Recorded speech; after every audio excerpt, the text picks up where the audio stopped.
Hello, Stephen White for SteveArts89 again. I just did a video for Madonna's God Control, and I was just sort of thinking more about the video and also about fandom and fan reactions. Now, I have done a couple of negative videos about Madonna in this era because there's a couple of songs, a couple of things I didn't really like, and I had a lot of negative comments, a lot of little attacks. Not just on my videos because I used to have a channel with like 1,000 subscribers, which I got a few hundred views on each video, and that was nice. I wasn't really wanting anything more than that. I just wanted an outlet. I just wanted to talk and just have a bit of conversation with people. But then my channel got deleted, and I haven't really put the effort into building it back up. So I've only got about 50 subscribers. I think 57 today or something. It's not a lot. I'd like more, obviously, because I want people to actually see the videos and actually give me some opinions and tell me what they think. And I mean, I like talking about stuff, but I don't want to be talking to myself. I could just sit here and do that in my room without the videos and the effort. But I got kicked off some Facebook Madonna pages and stuff because I didn't like a couple of things she did. And I love Madonna. I've been a fan since I was 7 years old. I don't really like the Who's That Girl era. I love the movie and the songs, but I don't really like the look. That whole era I don't really like. And same with this era. I'm not really loving it. Like her outfits, it's just not clicking with me. Elements are. I loved some of the songs on Madame X. A couple of them had to grow on me. Some I instantly loved, like about 5 of them I instantly loved, about 10 had to grow on me. There's another 5 that are okay, and there's about 3 I don't like. But and that's very unusual for a Madonna album. Normally I love every track, and there'll be like 1 or 2 songs I get tired of, and maybe one I won't like. And that's not often, like maybe Birthday Song on MDNA, and like Jimmy Jimmy and Love Makes the World Go Round on Troubadour. That's sort of it. And like I said, I've been a fan since I was 7. I love her. I love everything she's done. Not everything she's done. I love her in general. And I love almost everything she's done.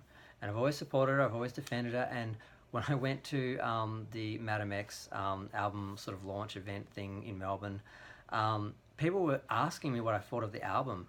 And I was very diplomatic and said, I think it'll grow on me. And everyone was saying, it's shit, it's awful, she shouldn't have done it, she should just... And I was defending the album. I found myself defending the album. So even in that situation where I don't really love everything she does, I will still defend her by nature. So as far as I'm concerned, I'm very confident that I'm a good Madonna fan. I'm not her #1 fan because I'm not obsessed with her. I'm not willing to... I'm not willing to go as far as some people, and I'm fine with that because... Yeah, I'm fine with myself, so you don't need to tell me I'm not a Madonna fan. And although I got kicked out of those groups anyway, so the ones I'm in now don't seem to care. They're a bit different, but the ones, Madonna's Rebel Army and some of those ones were just really militant, not surprisingly. And when I was commenting on another post, someone said, oh yeah, like the Church of Madonna, the Cult of Madonna. I'm like, yeah, I'm seeing that now, because when I grew up, I was the only one who loved her. Like, my sisters loved her when I was little, and then they got sick of her when she started to become more provocative. And then I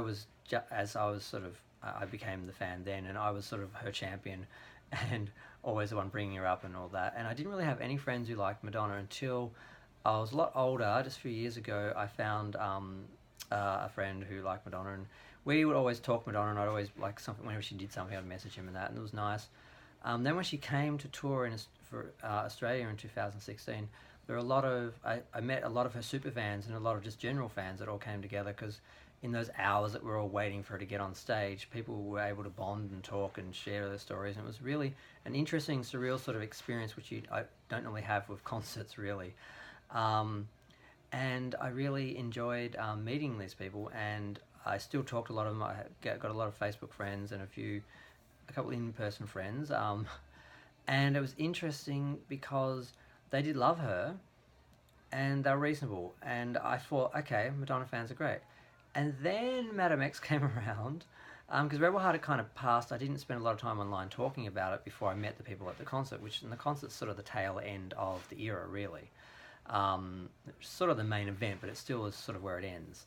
The videos have all come out, the album's long come out, blah, blah, blah.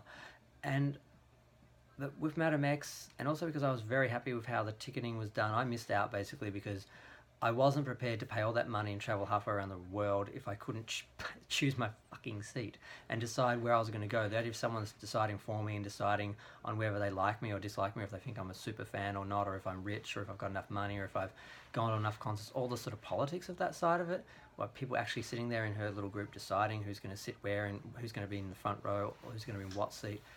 The ridiculousness of micromanaging fans trying to buy tickets on that level made me a little bit sick, and I just said I'm out.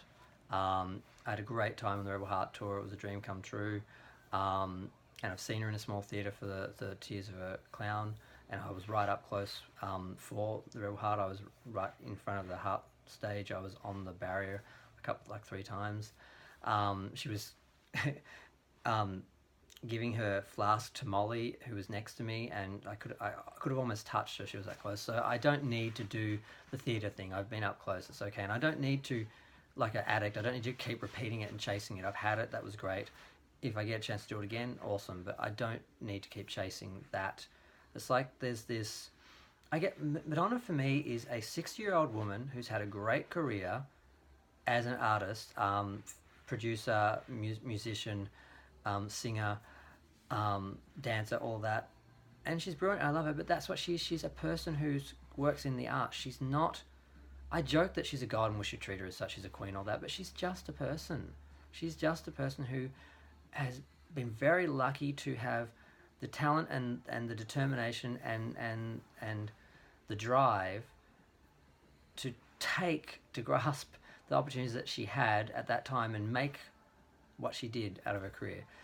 But she's not superhuman. She's not perfect. She does make mistakes. And from what I've heard from people who encountered for her or worked with her, she can be a bit of a cunt.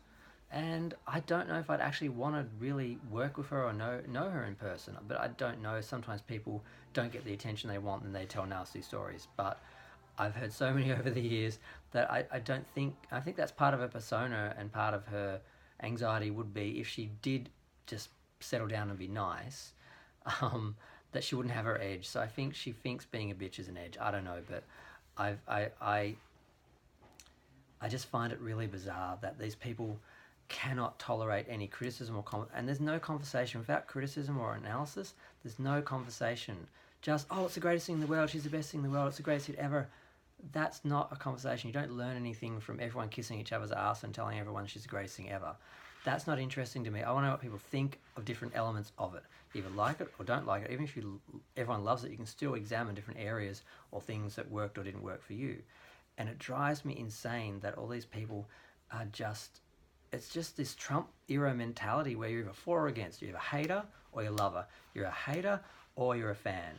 And there can't be anything in between. And it's so disappointing because I want to talk about Madonna. I want you people to watch my videos and have an opinion, disagree with me or agree with me, and say something. Not just ignore me because, oh, he's a hater. Oh, he doesn't love... He said it's a misfire. He's a hater.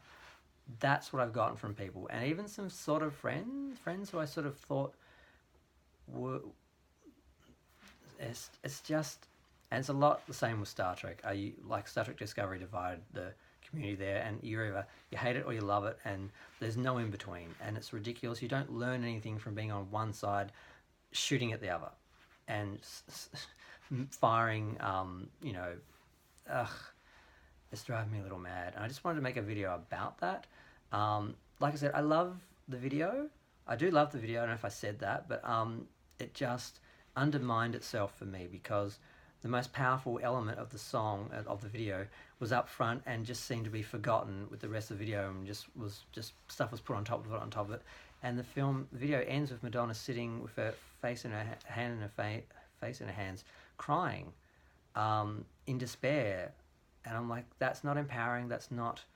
I don't get what her intention was. She may be able to explain it where it makes sense to me, and I go, and it clicks. Or I just won't agree with it because I'm a person. I'm not going to like everything she does, and I'm an artist as well, and I don't always agree with how people do, how their work works.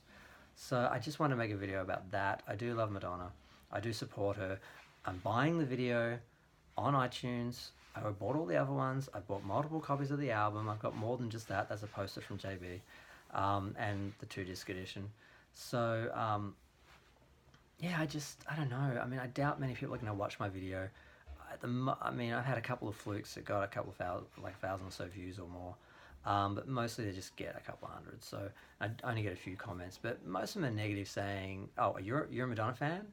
You know, like, oh, you're a Madonna fan? Like, you say this?" And I'm like, yes. And feel free to explain why I'm wrong. Like, because if I'm wrong, I'm happy to be educated. Um, but I think I'll just leave it there. I just want to make a video about Madonna fandom because I don't believe in the Church of Madonna. She's not God. She's not above criticism. And I think actually talking about it and exploring it makes it beneficial for everyone. I think yeah. I'm just going to leave it there. I might do another video later on in general after I do a bit more research about some of the conversations that are going on. But I'm going to leave it there. Thanks for watching. Feel free, please, to comment. I'd love to hear what you think. Subscribe maybe, even if I'm lucky. Bye.